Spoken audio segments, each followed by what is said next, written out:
This thing right here has got to be, we got to have vent to the atmosphere. We can't have this contained pressure vessel. Right now, if we were to run this and this was capped, we have a closed loop. We don't want to build up pressure. Right? This is a pressure release valve. I still want to pipe down there. So I'm going to leave this open to the atmosphere. We're actually going to punch a hole in that wall. Mr. Graffio said fine. We're going to put a 3-inch piece of PVC pipe out the wall, and we're going to connect to it to our ventilation. So we can vent any vapors, any pressure builds up.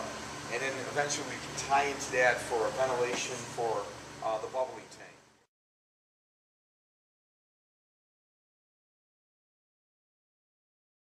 There's some fittings in here. There's some small fittings and brassing and stuff right there. In that, one of those plastic things, if you want one back.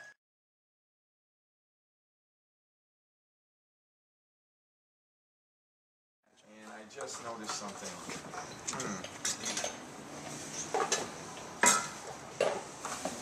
So, lucky for us, this is in our way now. Yeah, I know. I was having the hardest time doing it.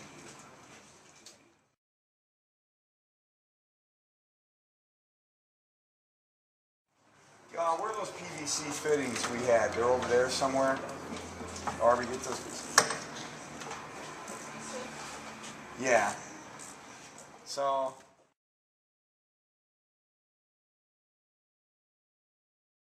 There, you got it? Is it loose? There you go. Keep going. Keep going. Okay, stop. Do it to the other one.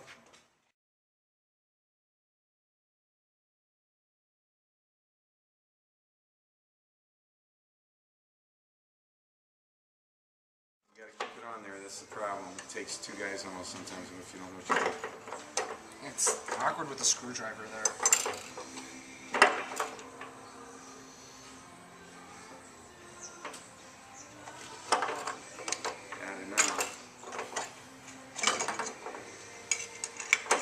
If you can do it by manual?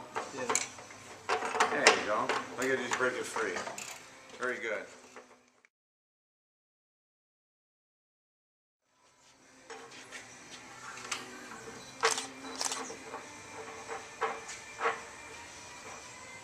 Are you gonna know which wire is doing what? Doesn't matter.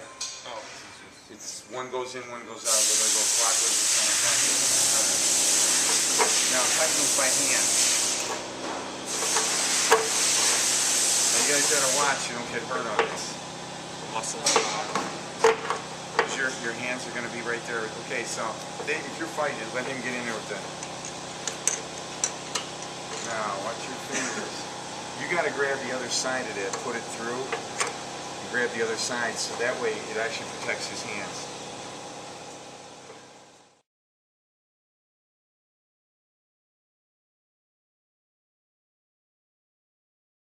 Does anybody remember the temperature we're supposed to cook biodiesel at? 140. So everybody should know that when they ask you things like that. What's that tank for? What? I heard like 3 different answers. Methoxide. We put methanol and potassium hydroxide together. Those are the chemicals, and we just can't make.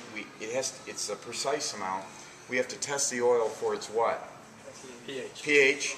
Test the pH. Then we'll know how much potassium hydroxide. Methanol. Here's the rule. Whatever we have of oil we want to cook, 20%.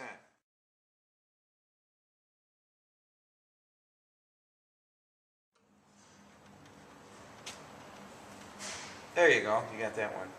I need that one loose. Take it all the way up. Yeah. Then the wire should pop right off. There we go. We're good.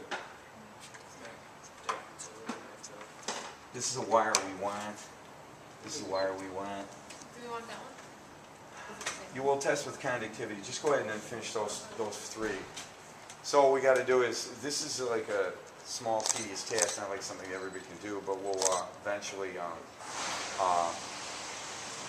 be able to wire this up. We're going to have only one element working. The other element will stay there and it'll just be sitting there. We're not going to use it. It's going to be, we're going to disconnect it. No service to it. We're doing a lot to a water heater that was never meant to be used this way, so we're turning it into a reactor. And you know, that's a creative thing. When you do stuff, if you can imagine the use for something that it wasn't ever meant for, to me that's wonderful thinking.